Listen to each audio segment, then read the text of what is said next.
শুধুমাত্র একটি ডিম আর ময়দা দিয়ে তৈরি করে ফেলেছি ভীষণ মজাদার একটি বিস্কিট। আসসালামু আলাইকুম এভরিওয়ান, সবাই কেমন আছেন? আশা করি সবাই খুব ভালো আছেন। চলে এলাম আপনাদের মাঝে নতুন একটি রেসিপি নিয়ে। আজকে তৈরি করেছি অসম্ভব মজাদার একটি বিস্কিট। এই বিস্কিটটা তৈরি করতে কিন্তু তেমন কিছুই লাগে না, শুধুমাত্র একটি ডিম আর ময়দা হলেই কিন্তু এই মজাদার বিস্কিটটি খুব সহজে বানিয়ে নেওয়া যায়। সহজে এই মজাদার বিস্কিটটি কিভাবে তৈরি করেছি সেই রেসিপিটি আজকে আপনাদের সঙ্গে শেয়ার করবো। আশা করি রেসিপিটি খুব ভালো এবং সহজ মনে হবে। তো বেশি কথা না বাড়িয়ে চলুন মূল রেসিপিটি দেখে নেই।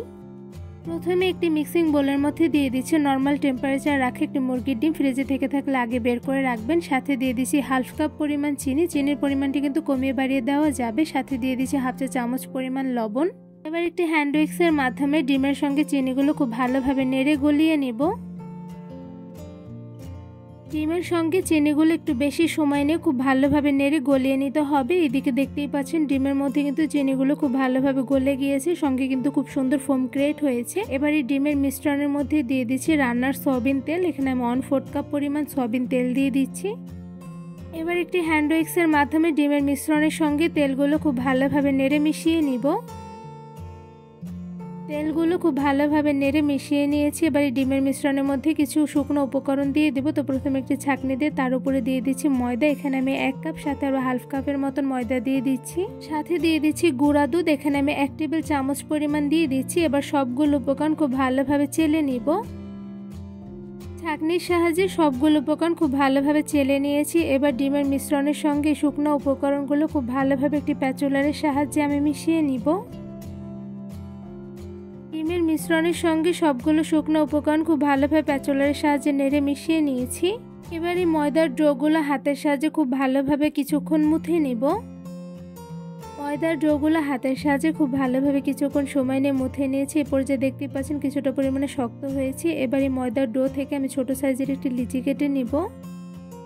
অল্প পরিমাণ করে ময়দা নিয়ে ছোট সাইজের একটি লিচি কেটে নিয়েছি। এবার লিচিটা দিয়ে পিঠা তৈরি করে নিব। তো পিঠাটা তৈরি করার জন্য একটি ফিরের উপর আমি লিচিটা লম্বা শেপ করে একটু চ্যাপটা করে নিচ্ছি। কিভাবে চ্যাপটা করে নিচ্ছি আশা করি আপনারা দেখেই বুঝতে পারছেন। বিস্কিটটা তৈরি করার সময় কিন্তু হাতে অল্প পরিমাণে তেল লাগিয়ে নিতে হবে। তো এই পর্যায়ে কিন্তু বিস্কিটটা চ্যাপটা করে নেওয়া হয়ে গিয়েছে। এবার একটা ছুরির সাহায্যে বিস্কিটের উপর থেকে খুব সুন্দরভাবে ডিজাইন করে নিব। বিস্কিটের উপরে ছুরির সাহায্যে খুব সুন্দরভাবে ডিজাইন করে নিচ্ছি। কিভাবে ডিজাইনটা করে নিয়েছি আশা করি আপনার ভিডিওর মাধ্যমে দেখে বুঝতে পারছেন। এই তো খুব সহজভাবে খুব সুন্দর ডিজাইন একটি বিস্কিট তৈরি করে ফেলেছি। দেখতেই পাচ্ছেন মাশাআল্লাহ বিস্কিটের দেখতে কিন্তু খুবই সুন্দর হয়েছে। এবার সেমভাবে বাকি বিস্কিটগুলো তৈরি করে নিব। খুব সুন্দর ডিজাইনে অনেকগুলো বিস্কিট তৈরি করে ফেলেছি। এবার এই সবগুলো বিস্কিট গরম তেলে ভেজে নিব। একটি প্যানের মধ্যে দিয়ে দিচ্ছি রান্নার সয়াবিন তেল পরিমাণ অনুযায়ী। তেলগুলো হালকা গরম হলে এর মধ্যে একটা একটা করে বানিয়ে রাখা বিস্কিটগুলো দিয়ে দিচ্ছি। চুলার আঁচটা মিডিয়াম টু লোতে রেখে বানিয়ে রাখা বিস্কিটগুলো দিয়ে দিয়েছি। এবার মিডিয়াম আঁচে বিস্কিটগুলো কিছুক্ষণ ভেজে নিব। কিছুক্ষণ বিস্কিটগুলো ভেজে নেওয়ার পর দেখতেই পাচ্ছেন হালকা কালার চলে এসেছে। এ পর্যায়ে একটা চামচের সাহায্যে বিস্কিটগুলো একটা একটা করে উল্টে দিচ্ছি। সবগুলো বিস্কিট একটা একটা করে উল্টে দেওয়া হয়ে গিয়েছে। এবার মিডিয়াম আঁচে বিস্কিটগুলো গোল্ডেন ব্রাউন কালার করে ভেজে নিব। এই বিস্কিটগুলো ভাজতে কিন্তু খুব একটা বেশি সময় লাগে না, খুব অল্প সময় মিডিয়াম আঁচে ভেজে নিলে কিন্তু খুব সুন্দর কালার করে ভেজে নেওয়া যায়। চুলার আঁচটা মিডিয়াম টু লোতে রেখে কিছুক্ষণ বিস্কিটগুলো উল্টে পাল্টে ভেজে নেওয়ার পর দেখতেই পাচ্ছেন মাশাআল্লাহ খুব সুন্দর গোল্ডেন ব্রাউন কালার চলে এসেছে। এরপর যে একটা ছাঁকনির সাহায্যে সবগুলো বিস্কিট তুলে নিচ্ছি। এবার এই বিস্কিটগুলো আমি একটু ঝুড়িতে তুলে নিব।